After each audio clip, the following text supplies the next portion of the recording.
Everyone. Welcome to our summer 2022 Elder Law Day series.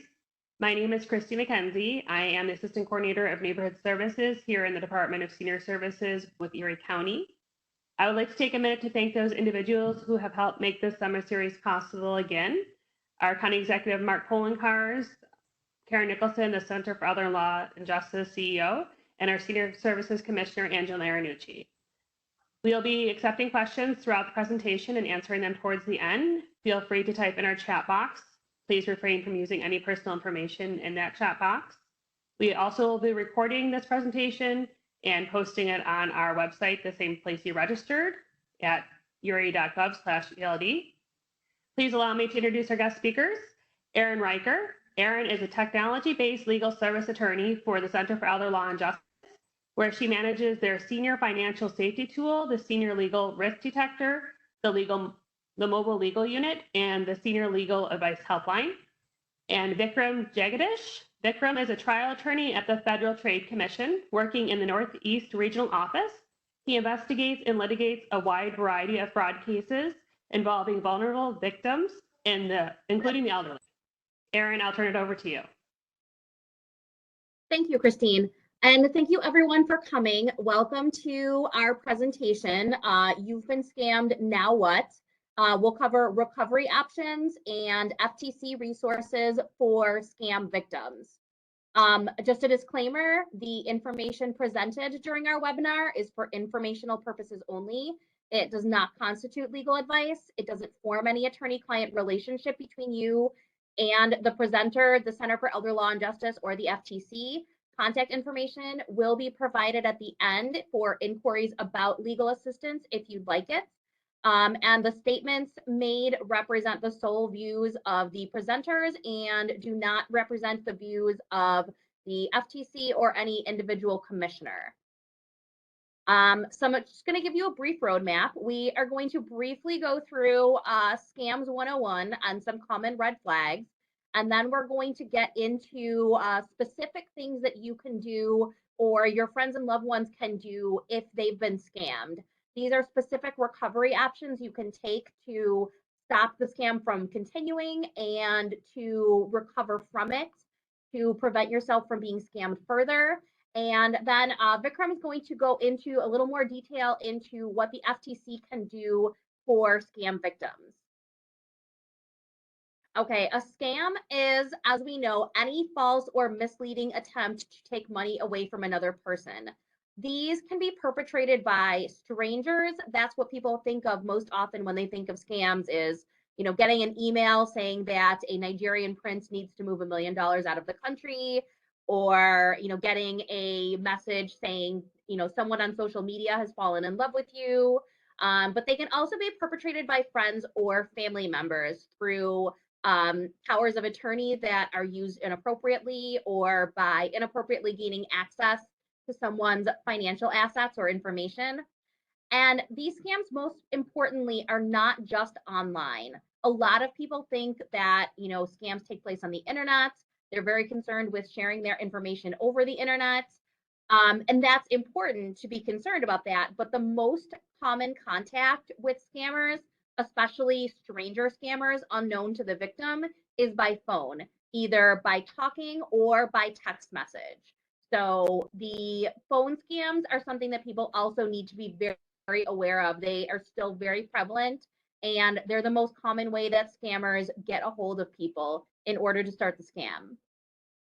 And scams capitalize on human emotion. That's why they work. Scammers are very good at creating a sense of urgency. They can, you know, make you believe that they're offering you a deal that is only available to you for a limited amount of time, that they can, you know, they can get you in on an investment opportunity, but only if you act right now. They capitalize on that sense of urgency, and they also capitalize on a need for human connection. This is especially prevalent with seniors who are more likely to be home, they're retired, they may not see, you know, their family or their friends very often or as often as they used to when they were younger. And during the pandemic, especially, people were inside their homes and there's this need for connection. Scammers know about this and they capitalize on it. They capitalize on people's willingness to help. We see this all the time with charity scams in the wake of natural disasters, mass shootings, other tragedies. They will set up fake GoFundMe's. They will, get people who just want to help and maybe don't know how to help. Scammers will capitalize on the fact that people don't know the legitimate ways to help in these situations, and they will make sure that they try and get your money before you can send it to a legitimate organization. They can capitalize on people's insecurity about finances, particularly right now with the economy being the way it is, with inflation causing prices on everything to go up. They can capitalize on this through offering get rich quick schemes, employment scams involving offering a product or service at a significantly lower price than what's on the general market. And they get people with this because people right now especially are insecure about their financial situation. The world has kind of turned their finances upside down, and that makes them vulnerable. Scammers know that, and they can capitalize on it. They can also capitalize on people's pride and standing in the community through essentially what's extortion scams. Scammers can contact people and say that they have inappropriate pictures of them or inappropriate videos, that they have a search history that involves searching for inappropriate things, and they're going to send it to their friends and family, or they're going to publicize it. This one is very common, and people, their brains, when they read that someone has compromising information on them, their brains aren't thinking logically, their brains are thinking emotionally, their brains are thinking, I need to stop that, and not necessarily stopping to think, is this true or not? Scammers can capitalize on the scarcity mindset. This was especially true in the pandemic, but still supply chain issues plague us even into 2022. Scammers will offer a product or a service that's not available very often, or that's subject to supply chain issues.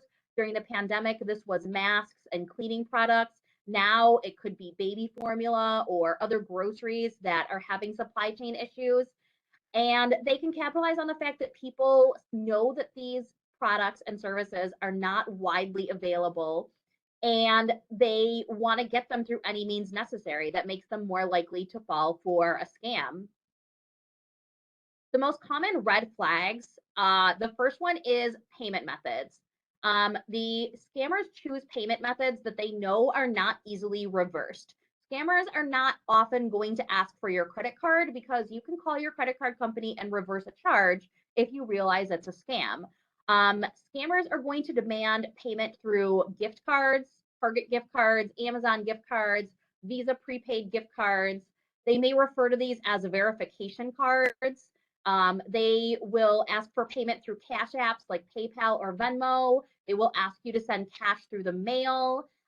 These are payment methods that are not easily reversed. And so if someone is offering you a product or a service, or if someone is asking for a charitable contribution and they're asking for it to be provided only in these methods, then that's a red flag that you may not be dealing with a legitimate organization. Another red flag is anything that seems too good to be true. Like we talked about, offering a product or a service for a significantly lower price than at the general market, guaranteeing a supply of a product that's currently scarce. If someone says to you, I have 100 cans of baby formula that I can give you for $10 each, anyone who's bought baby formula recently knows that it costs a lot more than $10 a can, and no one's got 100 cans of it anywhere. If a scammer or if someone contacts you offering that kind of low price and that kind of guarantee of a supply, if it seems too good to be true, it most likely is. That's a huge red flag that you're not dealing with someone legitimate. Also, if you receive an email claiming to be from an organization and the email addresses don't match that sender's name or organization, that's another red flag.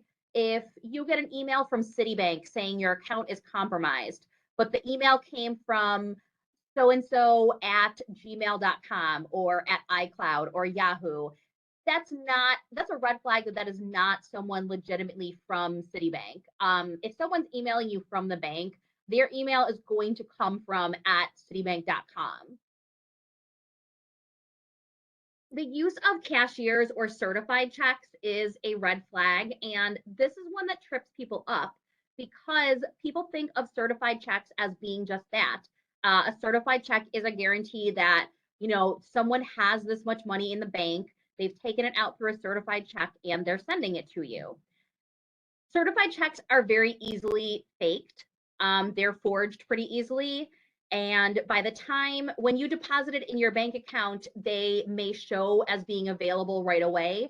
But by the time your bank has sent it back to the originating bank and then verified that it's in fact fraudulent, you may have already taken that money out of your account, and then that money is gone. That can cause people to overdraw. It can cause them to be in trouble with their own financial institution. So someone offering to send you a certified check or a cashier's check, that is a red flag that it may not be a legitimate person that you're dealing with. A request to deposit money into your account and then send it to someone else. This is essentially turning the scam victim into a money mule. This is often how scammers operate money laundering operations. And not only is this a red flag, but it could have criminal implications for the victim, because being a money mule means that you may be a conspirator in that person's scam. So anytime someone requests you to deposit money into your account and then send it to someone else, there are almost no legitimate reasons why they couldn't just send it to that person themselves. So that is almost always going to be a scam. Any unsolicited communication via phone, email, or social media should be suspect. If someone tries to contact you via social media and you click on their profile and you see that it's just been created last month and it doesn't have a whole lot of followers, it's not following a whole lot of people yet, that's a red flag that it may not be legitimate.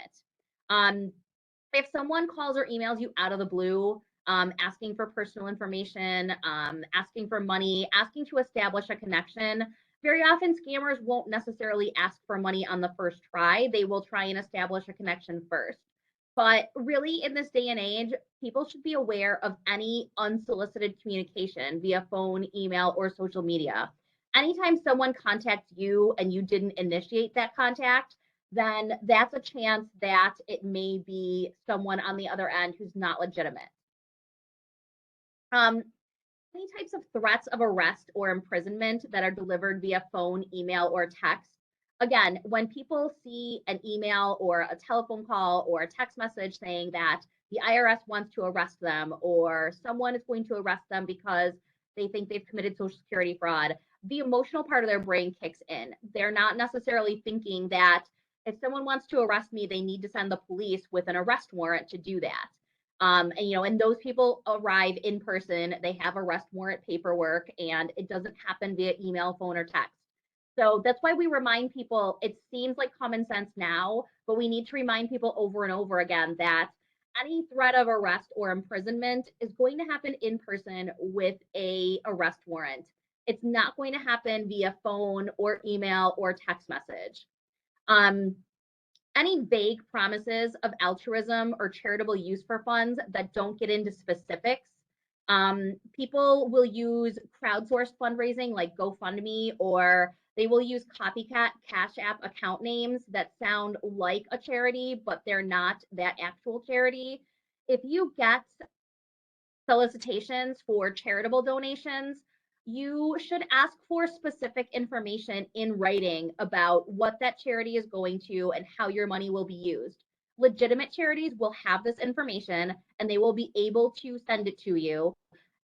Organizations that are not legitimate will fight you on asking for this because they don't have this information available. So it's a great way to tell which one is legitimate and which one is not, is if you ask them for something to be sent to you in writing. And finally, unverified social media accounts claiming to be celebrities or well-known business entities. On the major social media platforms, if someone is a well-known business entity or a celebrity, they will have the blue check mark next to their name. That means that they've been verified by the social media entity. That means that they know that they are who they're claiming to be. If you're seeing someone claiming to be a well-known business or claiming to be representing a well-known business, they don't have that blue check by their name, that means they're very likely not legitimate. Okay, so we've talked about some red flags for scams. We've talked about what scams look like in general, but what happens if you've already been scammed? What do you do then? The first thing and the most important thing that everyone should remember is that it is not your fault. Scammers have immense amount of practice and resources. They are very good at coercion. They are very good at emotional manipulation. They are good at what they do. They have a lot of practice at it, and they can take advantage of people at any level of education, at any age, at any amount of financial means. No one is immune to this. There are people with PhDs who get scammed. There are people who are well-known business members who get scammed. There are people who are in law enforcement or attorneys who are scammed. It is not your fault. And the reason we want people to remember this first is because if someone's a victim of a scam and they think to themselves, I should have known better, or this is on me because I didn't realize it was a scam, they're less likely to seek help right away. And that can have very real consequences. If you've been scammed, the best thing to do is to seek help right away, as soon as possible. Report it to as many agencies as you can. We'll talk about which ones to report to in a moment. And in order to do that, people have to keep reminding themselves over and over again, it is not their fault. This is the scammer's fault. They're the one that did this to you. It's not a thing where the victim should have known better. We're not about victim blaming. People need to remember that it is not their fault. And then, they will feel less embarrassed about seeking help early in the process. If someone suspects a scam, they should cease all communication with the scammer. Just stop it cold turkey. They should be prepared once they cease that communication for increased attempts at communication from the scammer. The scammer wants to keep you on the hook. They want to keep you communicating because that is the only way they're going to keep getting money from you. The scammer may escalate to threats of criminal action. They may include threats against, of physical violence. They may just start spamming you with communications at all hours of the day or night. And it can make it really difficult to stop communicating with them. But the important thing is to cease all communication. Just shut that valve off right away. And then you can get on with the process of rebuilding your life. We talked about this a little bit earlier in the presentation, but the method you use to transfer money to the scammer can determine the likelihood that you will get your money back. The gift cards, wire transfers, Cash App transactions, convincing people to take out loans or lines of credit from their bank are very popular with scammers because they are difficult to reverse. With wire transfers, there is something known as a financial fraud kill chain that can stop a wire transfer from going to a scammer. However, this is for international transfers only, transfers of $50,000 or more, and only if they catch it within 72 hours of the transfer being initiated. So the wire transfer is also very difficult to reverse. What you want to do when you've been scammed is protect your finances. Change your account numbers for banks or credit cards that were compromised. Alert your bank and your financial institution to the scam. Even if you think they may not have gotten to that specific bank or that specific credit card, alert them to the scam anyways. Financial institutions are good at protecting you if you let them know that you feel your information may have been compromised. They can add extra protections to your account. They can watch it more closely for suspicious transactions. They can change your account numbers and send you new bank cards. They can do a lot of things to protect you, but you have to let them know that you've been scammed. And they see this all the time. You are not going to be the first person who's ever called them and said, I've been the victim of a scam. I need to protect my bank account. I need to protect my credit card. So just remember that. And, that goes back to it's not your fault, that you need to remember during this entire process of recovering from scams. We recommend that people run their credit report regularly and review it for inaccurate information. If someone has your social security number, it's very easy for them to steal your identity. If someone steals your identity, one of the first ways you might find out about that is if accounts show up on your credit report that you don't know about. If a credit card shows up from an entity that you've never heard of and you've never opened that account, if a loan or a line of credit that you know you didn't take out is on there, that's a red flag that someone has your information and is using it to scam you. You can put fraud alerts and credit freezes on your credit report to prevent fraudulent accounts. Fraud alerts and credit freezes are a little bit different from each other. A fraud alert is the less drastic option. It just lets the credit reporting agencies know that you've been the victim of a scam, you think you've been the victim of a scam. And so when you open credit with any institution, or when your credit is run by an institution, they will take additional steps to verify that it is really you. A credit freeze is the nuclear option. This means that no new credit can be opened in your name at all. You can put these credit freezes in place with the major credit reporting agencies. If you need to open credit then later, you would need to call them and remove the freeze before you do that. It's a good option for someone if they know that they've been scammed, if someone's already opening accounts in their name, if their social security number in particular has been compromised, and if they know they're not going to need new credit in the near future, if they're not looking to buy a house or a car, if they're not looking to open up another credit card, the credit freeze might be a good option for them. But remember, this is the nuclear option. This stops any new credit from being opened in your name unless you then take steps to remove the freeze first. Another thing we recommend is opting out of pre-screened offers to reduce the potential for scams.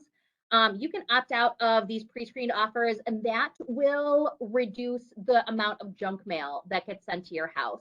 When you open up your mailbox and you have letters from 10 different banks offering you credit cards that you've been pre-selected to apply for or that you've been pre-approved for, these are those pre-screened offers. Credit card companies will scan credit reports en masse to get identifying or names and addresses of people who meet certain criteria. Say they might order everyone whose credit score is over a 700 and then send these pre-screened offers out to everyone. If you opt out of those pre-screened offers, your information will never be included in those data tranches. And so you won't get those pre-screened offers from the credit card companies.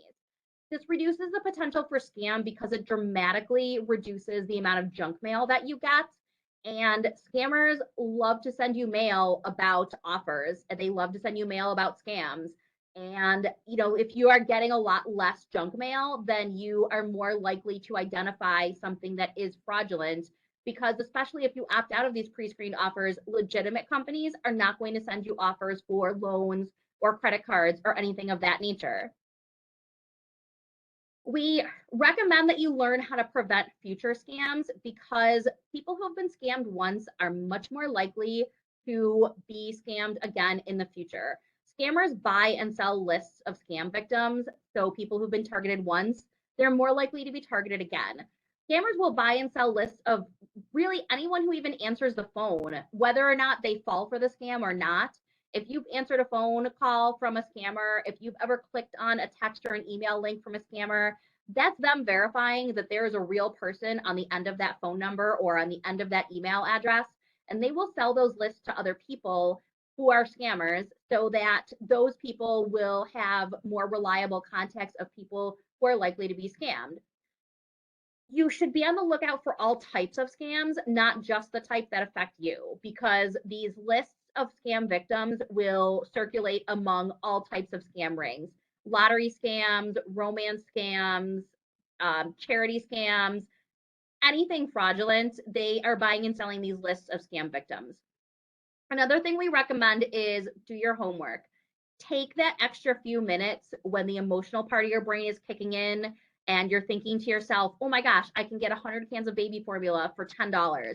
Or, oh my gosh, I'm about to be arrested because the IRS just texted me. Just take an extra second, take a step back, and just think about it.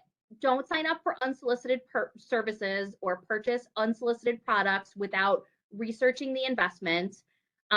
Google the product or service or investment in question with the word scam after it. That's a great way to find out if people have complained about this before. If someone is trying to scam you, chances are they are trying to scam a lot of other people along with you. And other people will have complained about this on the internet. People love to complain on the internet. People will say that something's a scam. And so when you Google this product or service or investment with the word scam after it, if it's a scam, it's going to come up that someone has complained about it in the past. And finally, asking for help. Asking a trusted family member or a friend to help you with financial management. A fresh set of eyes can identify a scam before you're victimized. They're looking at these text messages, these phone calls, and these emails, and the emotional part of their brain is not really going off as much as yours is because they're not the one who's being threatened with arrest, or they're not the one who's being offered this product or service that's too good to be true. And so if you have someone who is trusted on your side, this again goes back to knowing that it's not your fault and being able to ask for help and getting over that embarrassment that some scam victims feel. Then you can have that other set of eyes that can help you identify which things are legitimate and which things might be fraudulent. The Center for Elder Law and Justice also has a lot of resources to assist scam victims over age 60. We can assist with running credit reports, implementing credit freezes and fraud alerts, reporting scams to government authorities, like Vikram's going to talk about in a little bit, and education regarding additional steps to prevent any further damage, any further scamming. Filing a police report is very important as far as asking for help when you've been scammed. A lot of people may think that if the scammer is overseas, the police report won't do them any good. Some police departments are not as educated as others are, and they may say that it's not worth the paperwork. It always is. Police reports first are necessary to pursue victim compensation funds in New York State. If the scammer is local or is known to you, this could result in arrest or restitution if that's the outcome that you want. Police reports are also necessary if you want to dispute a charge or prove that you've been a victim of a scam in order to try to get your money back from those methods of payment that we discussed that are difficult to get their money back from, but not always impossible. If you want to prove that your gift card transaction was fraudulent and you have a police report, it's going to work more in your favor. If you want to try and put in that financial fraud kill chain and you have a police report, that's proof that you've been the victim of a scam. There's a lot of things where you need to prove that you've been a victim, and filing a police report is a really good way to do that. Also, you can report the scam to state and federal authorities. CellJ has a scam portal to assist with reporting to the FTC. Vikram's going to talk about reporting to the FTC and everything else the FTC can do for you in a little bit. The Attorney General's office and the FTC also keep track of scam patterns. These reports aid in investigations of these patterns and allow the Attorney General and the FTC and organizations like them to target larger scam networks and prosecute them. The Attorney General's office in New York, for example, has been taking reports about robocalls, and they may not be able to go after the scammers because the scammers are overseas, but they are leading a 50-state coalition right now to go after telephone companies that they feel are not doing enough to stop robocalls. And so they take all of these reports. They may not investigate every robocall that comes to you initially, but they can take all these reports and then tell them to Verizon, to AT&T, to your cell phone carrier and say, look, you're not doing enough to stop these scam calls and these robocalls from happening. So, they are using that information from those reports to target those companies and get real change. Right, and now I'm going to turn it over to Vikram to talk about how the FTC can help consumers. Thank you, Erin. And before I begin, I just want to echo everything you've said and to remind folks that if you've been the victim of a scam, it is not your fault. It happens to everyone. It's happened to senior financial crimes investigators that I've worked with. It happened to our own FTC fraud investigators, and it's happened to our attorneys. So this is something that you should not feel embarrassed about. And it's absolutely something that we want to help as the FTC in making sure that we investigate and we crack down on and stop. So now I want to talk a little bit about how the FTC can help consumers and what we principally do. So the FTC's mission in the consumer protection arena is to bring cases against companies and individuals that take people's money and give them nothing in return, or steal their private personal information and use that to scam you or to scam your friends or your family. And when we have enough to bring a case in court, we ask the court to freeze the assets of scammers and then use that money, hopefully, to return the money to the victims if we win. We also have a very strong educational mandate. So speaking to groups like yours and many others, we provide information about all the scams that we see, how to spot them, how to stop them, and how to help people, who've been affected by these really prevalent fraud rings that are going on. We also interact with the public. And how do we do that? When you've been the victim of a scam, or you see some red flag of a scam, or you want to take action against something you know is going on in your community, you can complain. You can complain to us. You can complain to other agencies. We have a database and a portal called Consumer Sentinel that collects all those complaints and makes it available not only to us, but to our investigative partners in attorney general's offices, state and local law enforcement, and federal law enforcement as well. And what do we do with Consumer Sentinel information and all those complaints that come in?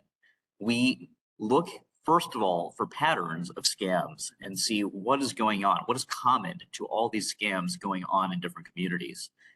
And also, more importantly, are there the same scammers targeting different people? And is it not just you? Is it your community being affected by this one person or group of people? We isolate those and then we build cases from that information. And most importantly, we take what we see from all the consumer information that you put in your reports to us, and we modify our educational materials, and we refine our presentations. And when we want to go out to your communities like yours and talk about how to spot and prevent scams, it really helps inform our mission. So that's why it's really vital. One of the first things you should do if you are aware of a scam or if you're a victim of a scam is to really use our portal and report it to the FTC.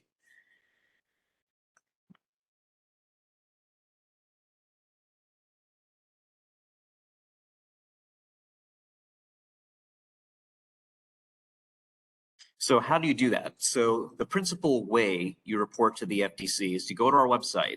Our website for the agency is www.ftc.gov, but there's a simple link. If you want to write it down, have a pen and paper, I can read to you right this second. It's called reportfraud.ftc.gov. And that will take you directly to our portal to report scams. And you can put in all the information about the scam that you know about, and it'll go directly to us. State attorneys general, while they do have access to Consumer Sentinel, they may have their own portals. I know New York does. So you may feel free to also go directly to the state attorney general's website, and then they may have a separate portal that you should probably report to as well. And finally, I want to talk about something very important, because it's not just civil enforcement agencies like the FTC who look at fraud. We have a large criminal network as well that looks at this from a criminal perspective, and that includes the FBI, the Treasury Department, and the IRS, and they have their own criminal investigators at the Justice Department. All of them are equally important in having access to the information they need to crack down on fraud. And how do they access that information? Sometimes we at the FTC report that based on complaints you give us. If we see something that is clearly criminal and we think that it's better handled in the criminal arena, we will refer cases to our federal counterparts or our state criminal counterparts if we see something clearly that belongs in the criminal arena. Now, how is that information about scams and frauds handled from the criminal side? There's something called the Internet Crimes Complaint Center. And that's a really important resource for all of you to know about, because if you get scammed, if a scammer takes your money and you think that there's clearly a criminal basis for this behavior, you definitely should report it to the Internet Crimes Complaint Center in addition to reporting it to us and to your state attorney generals. The Internet Crime Complaint Center collects all these complaints and again makes that information available to pretty much every law enforcement agency in the country. So it's important that you report it there as well.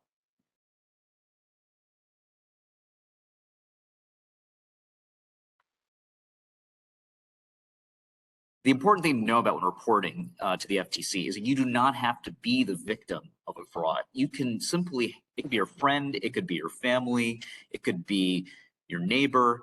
I mean, if someone you know has been the victim of activity, or even if you see a suspicious pattern of behavior, you can report that to the FTC. So for example, we often get reports about robocallers and rings using the same numbers. They may not have taken any information from anyone, but if you see and your friends say, hey, have you seen this number? It's been calling me about a fake auto warranty scam when my warranty is expiring, and like, oh yeah, I got that number too.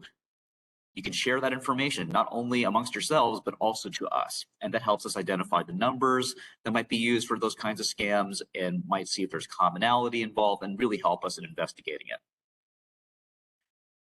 And the other thing I want to emphasize is, and I cannot emphasize this more enough, you have to put in as much information as you can when you do your reports to us. Why is that important? Because the more information we have, the easier it is for us to identify who's the scammer, how they're scamming people, and hopefully, if we're successful enough to build a case from it, to be able to ask for money back or for restitution. You can also report anonymously. Reporting anonymously is fine. There may be many reasons why you would want to do that. We'd encourage you to put in as much information as you can are comfortable with, because it only helps us in our investigations. There's also a phone number at the bottom of that slide you can call if you don't have easy access to the internet, which may be often the case in some rural areas. So if you have access to a phone, give us a quick call on that helpline. It's 1-877-FTC-HELP. I know Aaron talked a little bit about what you're supposed to do in the immediate post action after you've been scammed, but there's a couple of specific things relevant to identity theft that I want to talk about. So all the consumer credit reporting agencies you should be contacting and be utilizing the tools like Aaron just talked about. So that's either monitoring your credit, freezing your credit, if that's absolutely necessary. You should be doing that in the event you suspect identity theft. You should also contact the companies that may have your information in terms of whether it's your social security number, whether it's your credit card number, your bank account number, payment services companies like PayPal or Venmo, if you use peer-to-peer payment systems like that, lenders if you have any other kinds of lines of credit, and you should also be reporting to law enforcement. Identity theft in particular is very rampant, and it's one of the harder crimes to prosecute because it often happens under such, different layers of secrecy, and it's very difficult to trace sometimes. The actors might be overseas, maybe operating in organized rings, that it's really important in the case of identity theft to have an active plan and be engaged with your credit reporting agencies, your banks, and any others that might have your personal information, in addition to being engaged with law enforcement.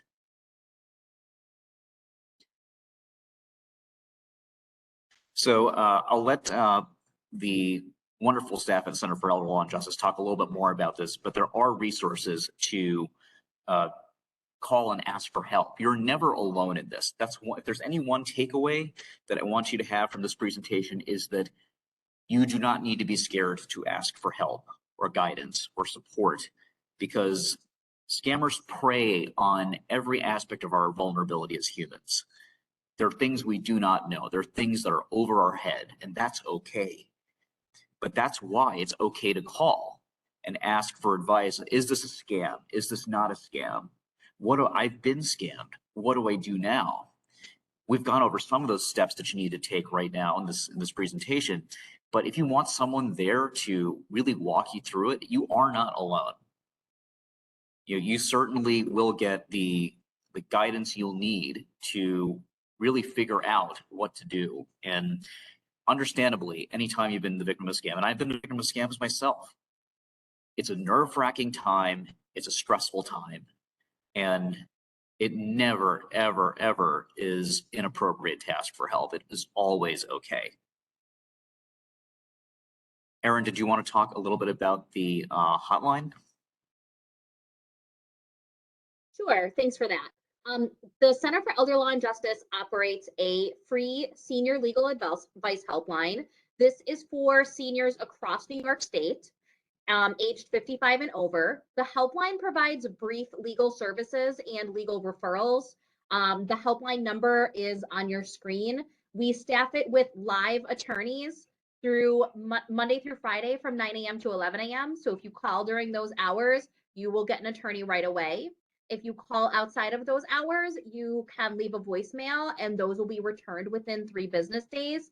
You can call this number if you have questions about a email or phone call or text that you received. You don't know if it's a scam, or if you think that you might been scammed and you don't really know where to go from here, we can advise you about that. If you live within the 8 counties of Western New York, and you are over age 60, our regular elder abuse unit through Center for Elder Law and Justice can provide also full scope representation. And you can get to that by either calling the helpline and asking for the elder abuse unit, or directly by calling CELJ's intake line at 716-853-3087.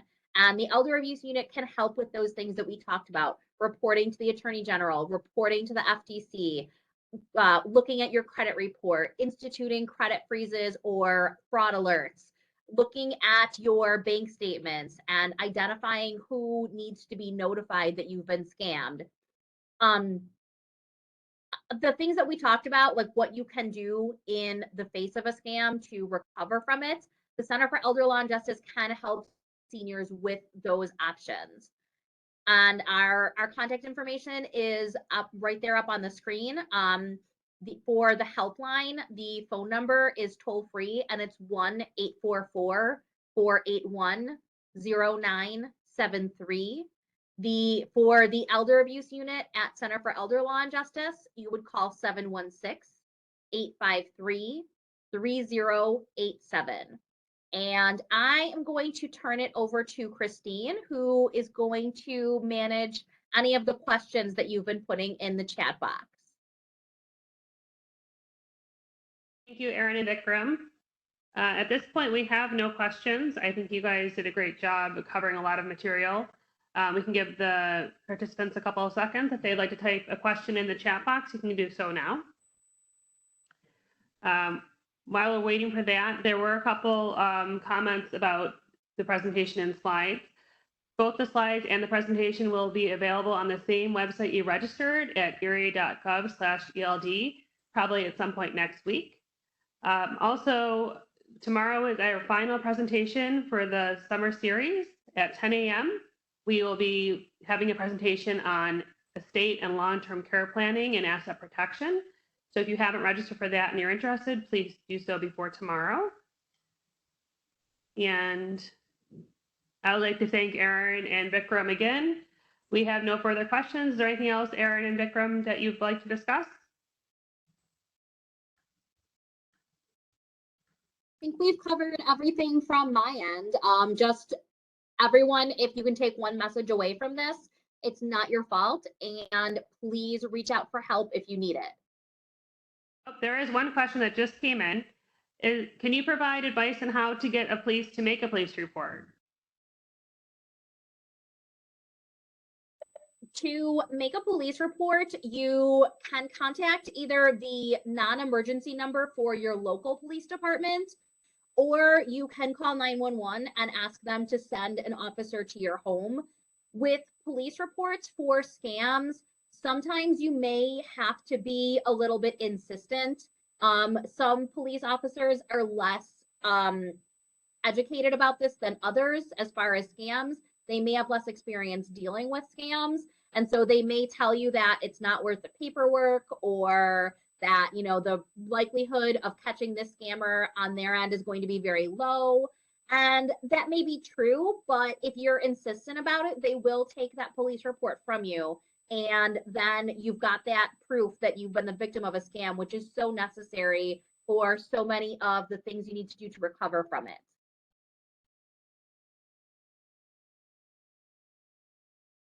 Okay, let me see. One thing I'll add to that is that you should actually be very persistent. I think the squeaky wheel gets the oil, as they say. So you should, if you don't get a reply back from a police officer or a law enforcement agency, you should absolutely follow up with them. And I would not actually hesitate to call a supervisor if needed, because sometimes, that actually gets the wheels moving.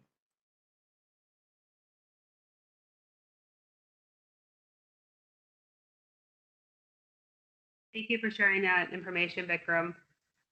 Okay, I don't see any other questions, so I would like to thank everybody again. Aaron and Vikram, thank you for joining and taking the time to share all this great information. And thank you all the attendees who have decided to join today's presentation. Hopefully I'll see you again tomorrow. Enjoy the rest of your afternoon.